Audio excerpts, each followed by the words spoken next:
ये आकाशवाणी है। कोविड-19 विशेष कार्यक्रम के अंतर्गत प्रस्तुत है कोरोना वायरस संक्रमण की वर्तमान स्थिति पर चर्चा। इसे प्रस्तुत कर रहे हैं आकाशवाणी संवाददाता नवीन सक्सेना। इस कार्यक्रम में आमंत्रित स्वास्थ्य विशेषज्ञ हैं इलाहाबाद में मोतीलाल नेहरू मेडिकल कॉलेज के डॉक्टर अजीत के चौरसिया। नमस्कार। कोरोना जागरूकता श्रृंखला के आज के इस कार्यक्रम में आप सभी का बहुत बहुत स्वागत है। देश में कोरोना की स्थिति लगभग इस समय काबू है, अगर हम एक या दो राज्यों को छोड़ दें। हालांकि कोविड के मामले अब इतने नहीं आ रहे हैं, लेकिन फिर भी हमें कहीं ना कहीं एहतियात बरतने की अभी भी उतनी ही जरूरत है, क्योंकि लगातार कहा जा रहा है कि इसमें भी हालांकि पशुपेश है कि तीसरी लहर आएगी या नहीं आएगी। इस पर हम अपनी चर्चा करेंगे। आज के इस कार्यक्रम में हम चर्चा इस मुद्दे पर भी करेंगे कि कोरोना के बाद जो इफेक्ट्स हैं वो अब धीरे धीरे सामने आ रहे हैं। जो लोग ऑक्सीजन लेवल पर ज्यादा रहे थे, जिनमें ऑक्सीजन की कमी ज्यादा देखी गई थी, उनको क्या कुछ खास तरीके के इफेक्ट्स हो रहे हैं। और साथ ही हम इस पर भी चर्चा करेंगे डॉक्टर साहब से कि अब हमें किस तरह के एहतियात बरतने की जरूरत है, ताकि भविष्य में हम कोरोना की उतनी बड़ी लहर न देख पाएं। अगर कोरोना अब दोबारा अपने पैर पसारता भी है तो हम उसे किस तरह से काबू करें। इस कार्यक्रम में हम लगातार इन प्रश्नों पर चर्चा करते रहते हैं। पूरे देश से हमें लगातार फोन कॉल्स आते रहते हैं। आज हमारे साथ इलाहाबाद से डॉक्टर अजीत हैं, जो इन सब सवालों पर हमारे साथ चर्चा करेंगे और आपकी जिज्ञासाओं को और आपके प्रश्नों को शांत करेंगे। डॉक्टर अजीत, कार्यक्रम में स्वागत है आपका। धन्यवाद। सबसे पहले हम देश में टीकाकरण की स्थिति हम आपको बताते चलते हैं। भारत ने टीकाकरण अभियान के अंतर्गत आज 57 करोड़ टीके लगाकर एक महत्वपूर्ण उपलब्धि हासिल हो चुकी है और स्वास्थ्य मंत्रालय ने कोविड के खिलाफ लड़ाई में इसे एक और बहुत बड़ी सफलता बताया है। डॉक्टर अजीत, कोरोना के केसेस लगभग अब कम ही हैं अगर हम पूरे देश में नजर डालें। अगर हम केरल को छोड़ दें, कोरोना के बाद के जो लक्षण हैं अब वो सामने आ रखे हैं। आप एक मेडिसिन के डॉक्टर हैं और इस दौरान सबसे पहले हम ये जानना आपसे चाहेंगे कि आपका क्या अनुभव रहा, क्या एक्सपीरियंस रहा कोरोना के दौरान, और अब कोरोना के बाद क्या इस तरह के मरीज आपके पास आ रहे हैं जो कि पोस्ट कोविड इफेक्ट से पीड़ित हैं? जी देखिए, ये बहुत लंबी लड़ाई रही है जो हम सबने, पूरे देश ने इस लड़ाई को मिलकर लड़ी है और इसमें हम लोग काफी हद तक एक सफलता के आयाम तक पहुंचे हैं। और कोविड और पोस्ट कोविड दोनों समस्याएं हमारे पास रही।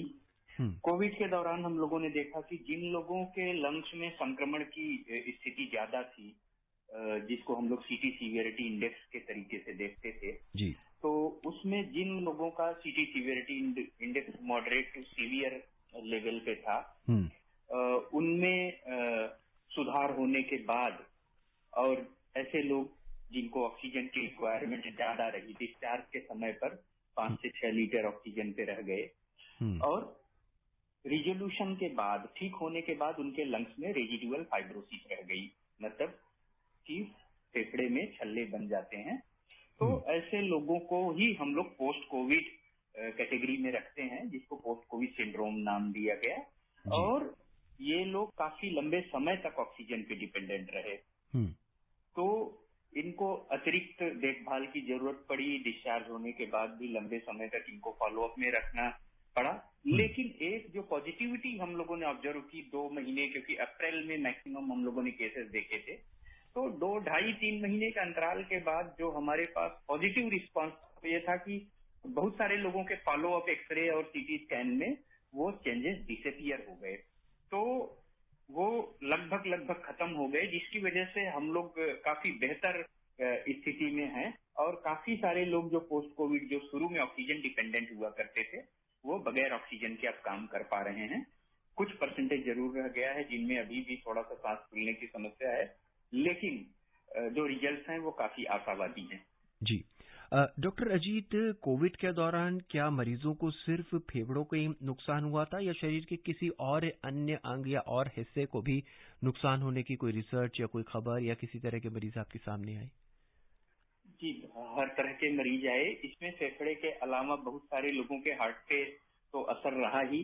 काफी सारे लोगों में हम लोगों ने देखा कि हार्ट में दिक्कतें आई, और इसके अलावा कुछ लोगों को ब्रेन में भी परेशानियां आई। इसके अलावा न्यूरोसाइकेट्रिक मैनिफेस्टेशंस, जिसमें कुछ मानसिक तनाव की स्थिति से भी गुजरना पड़ा।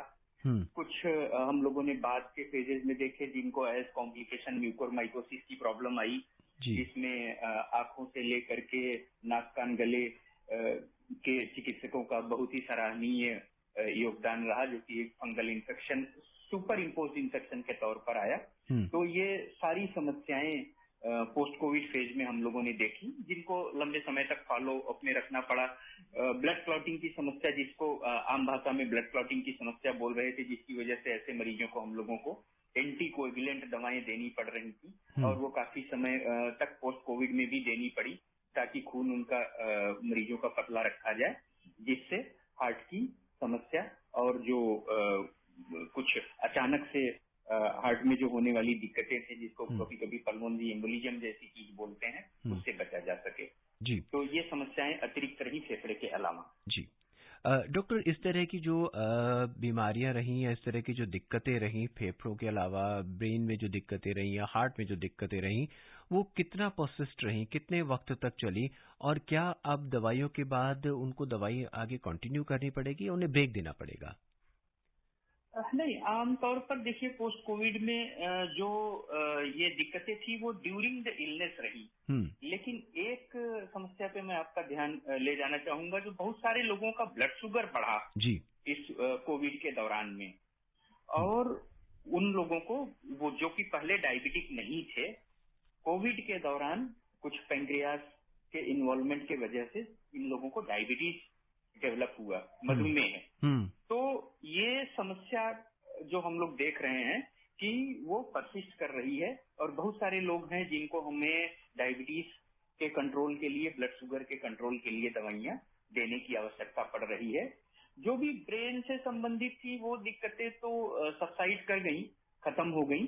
हाँ, उसमें ये जरूर था कि कुछ जो मानसिक तनाव, अवसाद की स्थितियां बन रही थी, वो जरूर लंबे समय तक परसिस्ट कर रही हैं। बाकी समस्याएं लगभग समाप्त हो गई, वो बात तक नहीं रही। जी डॉक्टर, क्या कोई पेशेंट आपके पास इस तरह से भी आए कि उनको दवाइयों के साथ साथ काउंसलिंग की भी जरूरत पड़ी इस बीमारी से लड़ने में? जी, शुरुआती दौर में जब ये कोविड स्टार्ट हुआ था, उस समय ये समस्या बहुत ही बड़ी थी, क्योंकि उस समय होम आइसोलेशन का प्रावधान नहीं था। तो जब तक होम आइसोलेशन नहीं था, तब तक हर मरीज को वो पॉजिटिव होता था, वो चाहे माइल्ड सिम्टम हो, मॉडरेट हो या सीवियर हो, चाहे बीमारी किसी भी प्रवृत्ति की रही हो, उनको सबको हॉस्पिटल में आना पड़ता था। तो वो उस समय मेंटल जो स्ट्रेस का लेवल था वो ज्यादा था।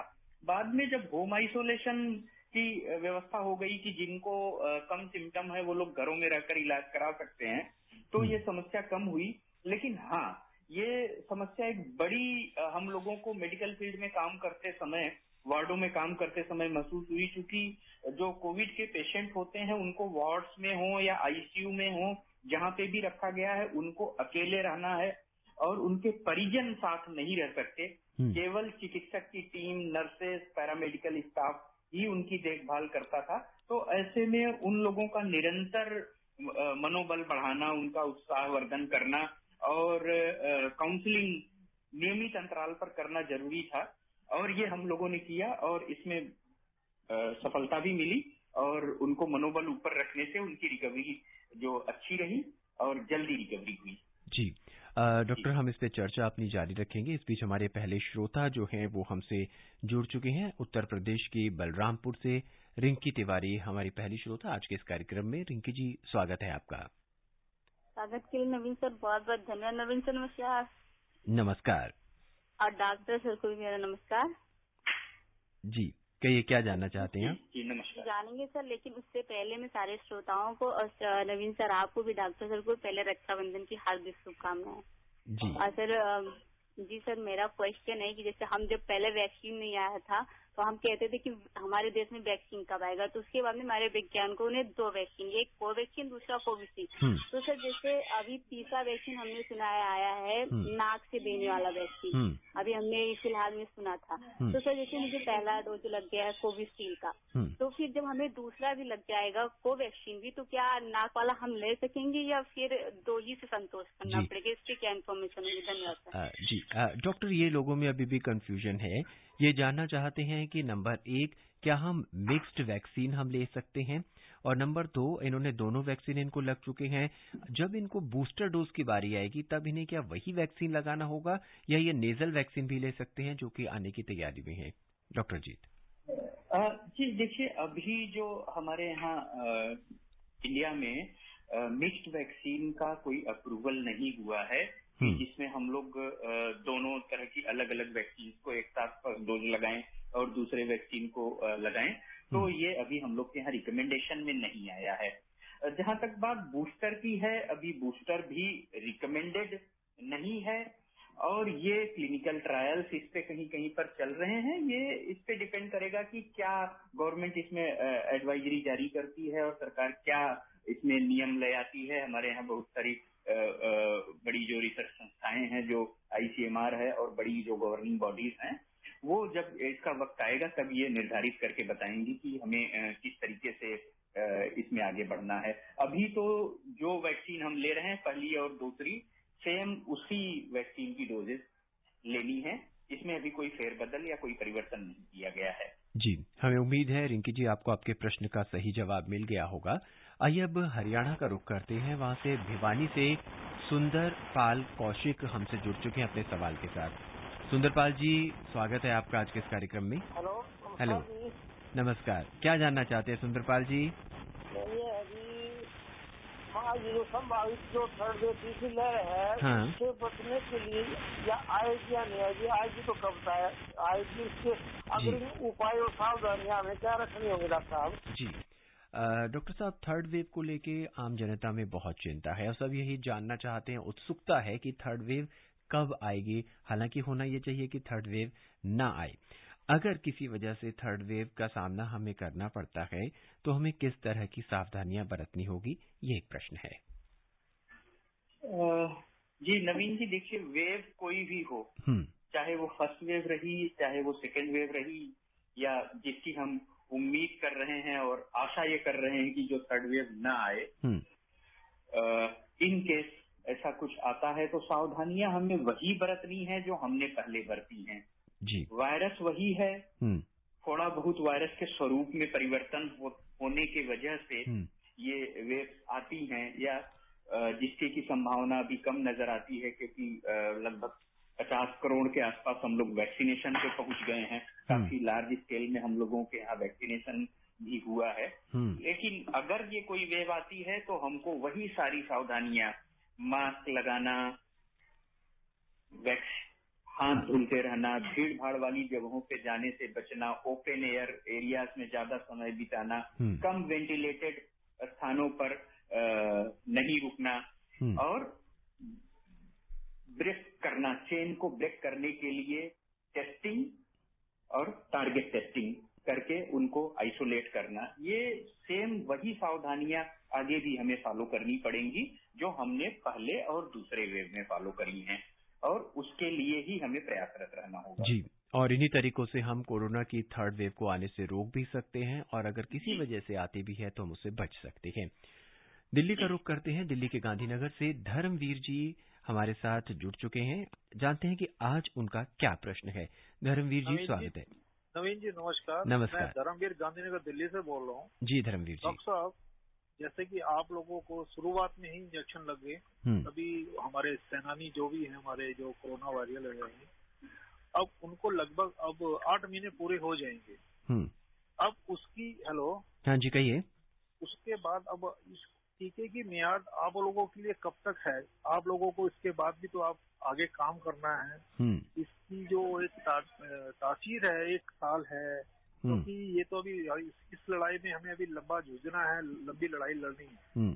और इसके बारे में क्या सरकार की तरफ से क्या आगे के लिए क्या कार्यक्रम बनाया गया है और दूसरा एक छोटी सी बात ये पूछनी है कि जो नए रजिस्ट्रेशन हो नहीं पा रहे हैं, इसका टाइमिंग कब होती है, किस समय इसकी टाइमिंग नए जो टीका लगाने वालों के लिए, इस टाइमिंग के बारे में कुछ बता पाएं? जी डॉक्टर, एक जिज्ञासा है, धर्मवीर जी की भी यही जिज्ञासा है और इनकी तरह बहुत से हमारे श्रोता हैं और आम जनता की भी ये जिज्ञासा है कि इन दोनों वैक्सीन से हमें कितने वक्त तक प्रोटेक्शन मिल सकता है। जैसा कि इन्होंने कहा कि लगभग 8 महीने हो चुके हैं। अगर हम फ्रंट वॉरियर जैसे आप लोगों की बात करें, डॉक्टर्स की बात करें और स्वास्थ्य कर्मचारियों की बात करें, उनको दोनों वैक्सीन लग चुकी हैं। अब वो कितने प्रोटेक्टेड हैं 8 या 10 महीने बाद, ये इनका मुख्य सवाल है। जी देखिए, इसमें ये जानना एक चीज महत्वपूर्ण हो जाता है कि जब वैक्सीनेशन लगता है तो उसके वैक्सीन लगने के बाद शरीर में एंटीबॉडीज डेवलप करती हैं और ये एंटीबॉडीज हमें प्रोटेक्शन देती हैं। इसमें हम लोगों को ही ले लिया जाए, जो फ्रंटलाइन वर्कर हैं, तो हम लोगों को 16 जनवरी को फर्स्ट डोज वैक्सीन का लगा, तो धीरे धीरे हम लोग 7 महीने के उस ड्यूरेशन पे आ गए हैं और हम सेकेंड डोज को लगे हुए भी 6 महीने हो गए। आमतौर पर कोई भी वैक्सीन लगती है तो ये मान के चलते हैं, इस तरह में जो आईजीएम और आईजीजी एंटीबॉडीज बनती हैं तो वो लगभग एक आकलन है कि 6 महीने तक तो प्रोटेक्शन रखती हैं। जी। इन 6 महीने के बाद अगर हम ये मानते हैं कि कोई भी प्रोटेक्शन नहीं रहेगा तो ये उचित नहीं है। होता क्या है कि एंटीबॉडीज तो कम हो जाती हैं लेकिन बॉडी में मेमोरी टी सेल्स डेवलप कर जाती हैं। जी। तो जब भी सेम प्रवृत्ति का, सेम नेचर का कोई ऑर्गेनिज्म शरीर को दोबारा इन्फेक्ट करता है तो हो सकता है कि उस समय हमारे शरीर में उतनी ज्यादा मात्रा में एंटीबॉडीज न हो, लेकिन वो जा करके जो मेमोरी, याददाश्त वाली जो टी सेल्स होती हैं उनको एक्टिवेट करती हैं और जिसके वजह से नए एंटीबॉडीज बनने प्रारंभ हो जाते हैं।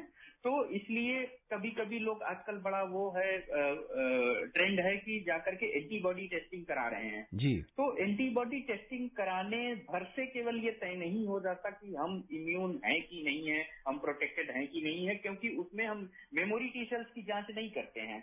तो इसका मतलब ये है कि एक बार वैक्सीनेशन हो गया तो हम लोग लंबे समय तक प्रोटेक्टेड रहते हैं। हाँ, ये जरूर बहुत सारी बीमारियों में पहले भी ये रहा है कि बूस्टर डोजेस का प्रावधान रहा है, तो हो सकता है आने वाले समय में इस तरह की कुछ गाइडलाइंस आए जिसमें बूस्टर का प्रबंध हो। हाँ, ये उसमें बूस्टर भी इसी तरीके से काम करता है कि बूस्टर का डोज लगेगा और वो जा करके उन्हीं मेमोरी टी सेल्स को एक्टिवेट करता है जिसकी वजह से शरीर में एंटीबॉडीज बनती है। डॉक्टर अजीत, यहाँ आपने एक बहुत ही खास बात बताई है कि लोग जाके खुद ब खुद अब एंटीबॉडीज टेस्ट करा रखे हैं, ये जानने की कोशिश कर रहे हैं कि उनमें एंटीबॉडीज बनी है या नहीं बनी है। इसका कोई खास वजूद नहीं है अनटिल अनलेस की अगर टी सेल की बात ना की जाए। एम आई राइट डॉक्टर? या बिल्कुल बिल्कुल ठीक बात कर रहे हैं आप। जी। आइए अब हरियाणा के हिसार चलते हैं, वहाँ से राजेंद्र जी के प्रश्न को सुनते हैं, वो क्या जानना चाहते हैं। राजेंद्र जी, स्वागत है आपका आज के इस कार्यक्रम में। शुक्रिया जी नवीन जी, और डॉक्टर साहब को भी नमस्कार जी। जी नमस्कार, क्या जानना चाहेंगे? हाँ, नवीन जी ये जानना चाहता है कि शुरुआती दौर में डॉक्टरों की अपनी जो जान गंवाई वो क्या कारण था कि वो इसकी वजह जानना था इसके डॉक्टर साहब से। जी। और दूसरा, कोई भी हम इलाज करने जाते हैं तो यह क्या हमें ये 5 साल 10 साल तक ये कोरोना की जांच करवाते रहना होगा, ये जानना था कि।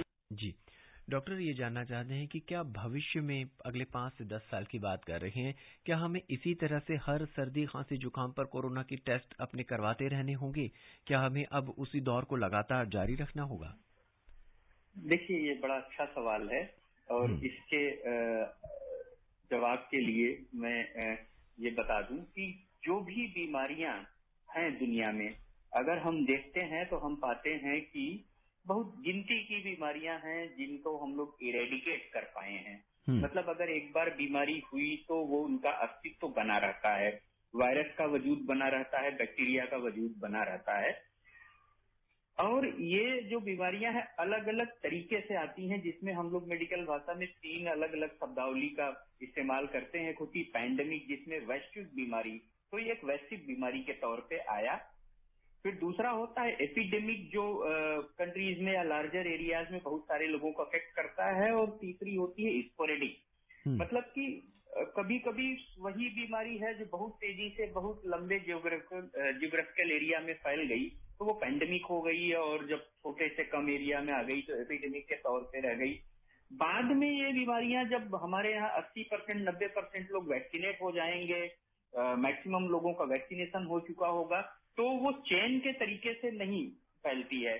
फिर ये केवल उन लोगों वो सस्पेक्टेड रह जाते हैं जो वैक्सीनेटेड नहीं है।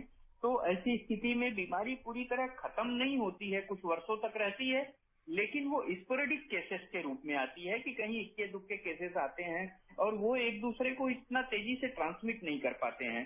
तो यहाँ सावधानी जरूर रखनी है, लेकिन हर सर्दी जुकाम को कोविड की बीमारी मानना उचित नहीं होगा।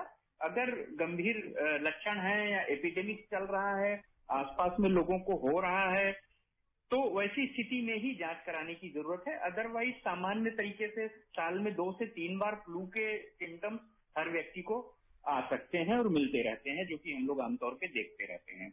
जी, और डॉक्टर इसमें हम आपसे एक बार फिर जानना चाहेंगे, इसमें वैक्सीनेशन की क्या भूमिका रहती है?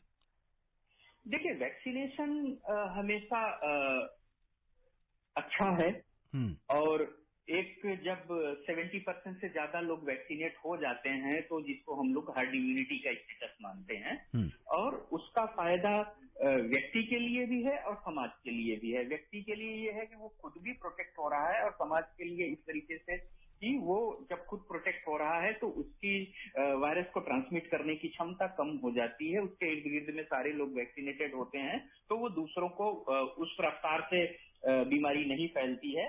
तो ये हमेशा महत्वपूर्ण रहेगा। और जैसा कि हम लोग बाकी बीमारियों के लिए जानते हैं, जैसे पोलियो के बारे में बात करते हैं, मीजल्स के बारे में बात करते हैं, तो इन बीमारियों पर हम विजय इसीलिए प्राप्त कर पाए क्योंकि वैक्सीनेशन जी अच्छे से किया गया। तो वैक्सीनेशन हमेशा महत्वपूर्ण रहेगा इसमें। और अगर इसको सम अप करें आपकी भाषा में, तो अगर आप वैक्सीनेशन करवाते हैं, वैक्सीनेट करते हैं, तो आप खुद को, परिवार को और समाज को सुरक्षित रख सकते हैं।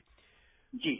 मध्य प्रदेश के रीवा का रुख करते हैं, वहां से वीरेंद्र जी का प्रश्न सुनते हैं। वीरेंद्र जी, स्वागत है आपका हमारे आज के इस कार्यक्रम में। जी सर, नमस्कार। नमस्कार। सर, मेरा सवाल 2 छोटे हैं। पहला सवाल तो ये है कि जब पहली लहर आई तो बरसात में कोरोना कम हो गया, और दूसरी लहर भी आई तो बरसात में कोरोना कम हो गया, तो ऐसा क्यों होता है? और दूसरा सवाल हमारा ये है कि जिस व्यक्ति को शुगर कंट्रोल में नहीं होगा या नहीं होता है तो कैसे वैक्सीन ले पाएगा? जी डॉक्टर, बहुत महत्वपूर्ण सवाल हैं। पहला सवाल यह है कि बरसात के साथ क्या कोरोना अपना रुख बदलता है? क्या ये सीजनल है? क्या मौसम का कुछ असर है? और दूसरा सवाल इनका यह है कि जिस व्यक्ति का शुगर ही कंट्रोल नहीं रहता, वो कैसे अपने आप को वैक्सीन लगवाएगा?